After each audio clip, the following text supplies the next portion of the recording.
ప్రస్తుతం ఉన్న తెలుగుదేశం పార్టీ అధినేత చంద్రబాబు నాయుడు గారు తీసుకున్న ప్రైవేటీకరణ చేస్తామని చెప్తున్న ఈ మెడికల్ కాలేజీలు మళ్ళా ప్రైవేటీకరణ ఆపి ప్రభుత్వమే వాటిని నడపాలనే ఒక ఉద్యమాన్ని మన వైఎస్ఆర్ కాంగ్రెస్ పార్టీ అధినేత వైఎస్ జగన్మోహన్ రెడ్డి గారు తలపెట్టినారు. ఈ సందర్భంగా మనం ఇప్పటికే 1 కోటి సంతకాల సేకరణ చేపట్టడం కూడా జరిగింది. మరి అదేవిధంగా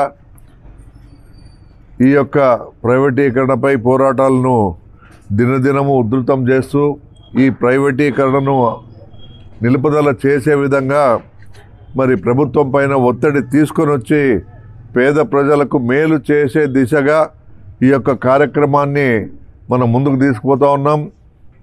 ఈరోజు జగన్మోహన్ రెడ్డి గారు భవిష్యత్తును పేదలకు మంచి భవిష్యత్తును అందించాలి పేద విద్యార్థులకని రాబోయే దినాల్లో వైద్యం అనేది చాలా ప్రాధాన్యత కలిగిన ఒక వ్యవస్థ.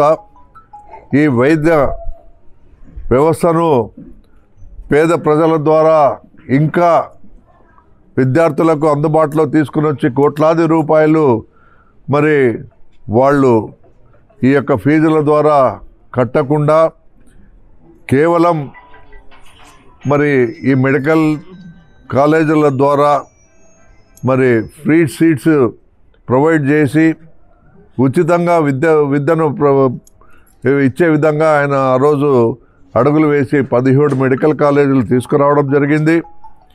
వీటికి విరుద్ధంగా ఈరోజు ఈ ప్రభుత్వం ముందుకు పోతూ ఉంది. ఈ ప్రైవేటీకరణ ఎటువంటి పరిస్థితుల్లోనూ ఆపుదల చేయకపోతే మన విద్యార్థుల భవిష్యత్తు ప్రత్యేకంగా పేద విద్యార్థుల భవిష్యత్తు ఎవరైనా డాక్టర్ కోర్సు చదవాలనుకుంటే మరి డాక్టర్లు కావాలనుకుంటే మనం చూస్తూ ఉన్నాం ప్రైవేట్ కాలేజీల్లో కోట్లాది రూపాయలు వెచ్చించి ఈరోజు డాక్టర్లు అయ్యే పరిస్థితిని మనం గమనిస్తూ ఉన్నాం.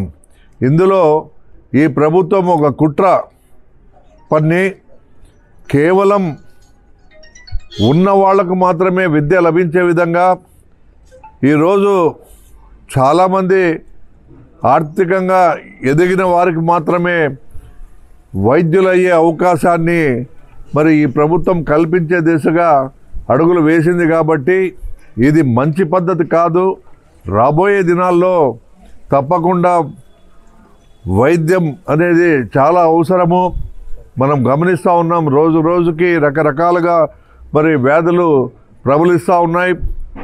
ప్రతి ఒక్కరికి కూడా వైద్యులు అందుబాటులో ఉండే విధంగా ఆయన మరి ఈ 17 కాలేజీలు తీసుకొని వచ్చి మరి విద్యను అందించే దిశగా అడుగులు వేస్తే ఈరోజు అందుకు భిన్నంగా ముందుకు పోతున్న ఈ ప్రభుత్వాన్ని మెడలు వంచి ఖచ్చితంగా రాబోయే దినాల్లో ఈ యొక్క వ్యవస్థను ప్రైవేటీకరణ కాకోకుండా వైఎస్ఆర్ కాంగ్రెస్ పార్టీ పోరాటాలు సాగిస్తూ ఖచ్చితంగా ప్రభుత్వం మెడలు వంచే దిశగా అడుగులు వేస్తూ ముందుకు సాగుతాం. కాబట్టి అందులో భాగంగా ఈ నెల 12వ తారీఖున యాక్చువల్గా 11వ తారీఖు ఉండింది, ఒకరోజు పోస్ట్పోన్ చేయడం జరిగింది. 12వ తారీఖున ఈ యొక్క కార్యక్రమాన్ని ప్రతి తాలూకా హెడ్ క్వార్టర్స్లో అంటే కాన్స్టిట్యున్సీ హెడ్ క్వార్టర్స్లో భారీ స్థాయిలో ఊరేగింపుతో మనమందరం కూడా కదిలి ప్రజల్లో ఒక చైతన్యాన్ని తీసుకొని వచ్చి ఈ పోరాటాన్ని ఇంకా ఉధృతం చేసి ప్రతి ఒక్కరు కూడా పార్టీలకు అతీతంగా మరి ఈ యొక్క ఉద్యమాన్ని పెద్ద స్థాయిలో తీసుకుపోతే తప్ప అది సాధ్యపడదని తెలిసి మరి రోజు రోజుకి కార్యక్రమాన్ని ఉధృతం చేస్తూ 1 కోటి సంతకాల సేకరణ అయితేనేమి, అదేవిధంగా మరి ఈ ఉద్యమాల ద్వారా ఈ ధర్నాల ద్వారా ఖచ్చితంగా ప్రజల్లో ఒక చైతన్యాన్ని తీసుకురావాలనే ఒక మంచి ఉద్దేశంతో ముందుకు పోతూ ఉన్నాడు మా నాయకుడు జగన్మోహన్ రెడ్డి గారు. కాబట్టి నేను అందరికీ చెప్తా ఉన్నాను, ఇది ఏదో ఒక మన పార్టీకి లాభదాయకంగా ఉంది అని ఆలోచన పక్కన పెట్టి పార్టీతో పాటు మన భవిష్యత్తు కూడా మనందరి భవిష్యత్తు పేద విద్యార్థుల భవిష్యత్తు అందరూ కూడా ఈ యొక్క కార్యక్రమం పైన ఆధారపడి ఉంది. కాబట్టి అందరినీ కూడా మరి అన్ని వర్గాల వారిని అన్ని పార్టీల వారిని కూడా మనము కలుపుకొని ఈ యొక్క కార్యక్రమాన్ని రేపు జరగబోయే 12వ తారీఖు 10 గంటలకి ఆ ఉద్యమాన్ని అంటే ఆ ఊరేగింపును మరి స్టార్ట్ చేస్తూ ఉన్నాం. ప్రతి ఒక్కరు కూడా ఇక్కడికి ఆఫీస్ దగ్గరికి వస్తే ఇక్కడి నుంచి కదిలి వెళ్ళి మరి ఆర్డీఓ ఆఫీస్లో వినతి పత్రాన్ని మనం సమర్పించేది. ఇంతకుముందు కూడా గతంలో చాలా కార్యక్రమాలు చేశాం.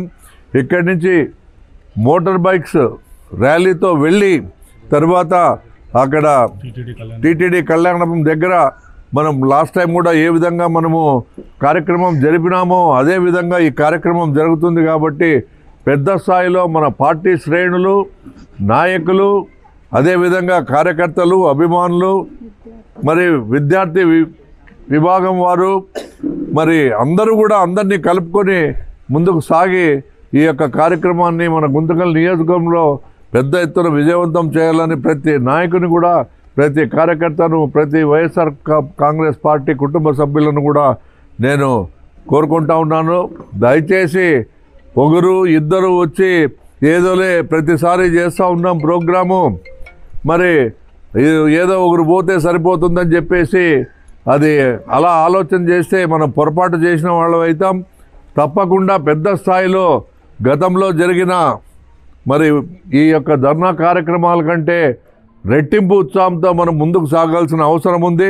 ప్రతి గ్రామం నుంచి ఎన్ని పనులున్నా కూడా ప్రతి వార్డు నుంచి తక్కువలో తక్కువ అంటే ఒక్కో వార్డు నుంచి 50 మందికి తక్కువ లేకోకుండా భారీ స్థాయిలో మరి మనం ఈ యొక్క ర్యాలీని చేయాల్సిన అవసరం ఎంతైనా ఉంది.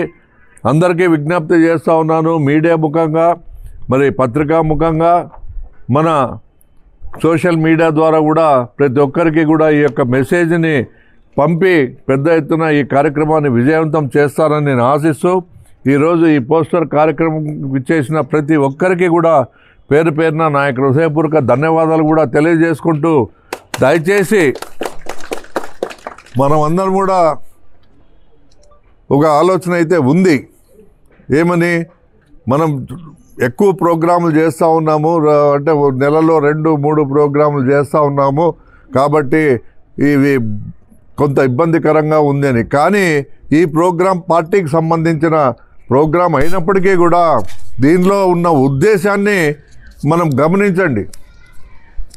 ఇది మన పార్టీకో లేకపోతే మన కేవలం మనకే ఉపయోగపడుతుంది అనేది కాదు.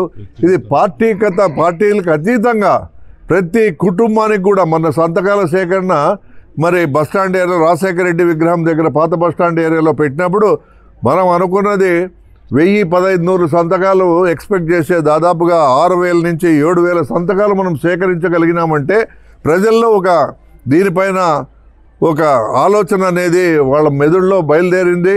ఖచ్చితంగా మనము వాళ్ళని మనం ఇన్వైట్ చేసి పిలుచుకుని వస్తే ప్రతి ఒక్కరు కూడా ఈ యొక్క కార్యక్రమానికి వచ్చేందుకు సంసిద్ధంగా ఉన్నారు. దయచేసి మీరందరినీ కూడా నేను వేరుకునేది ప్రతి ఒక్కరిని కూడా పిలిచండి.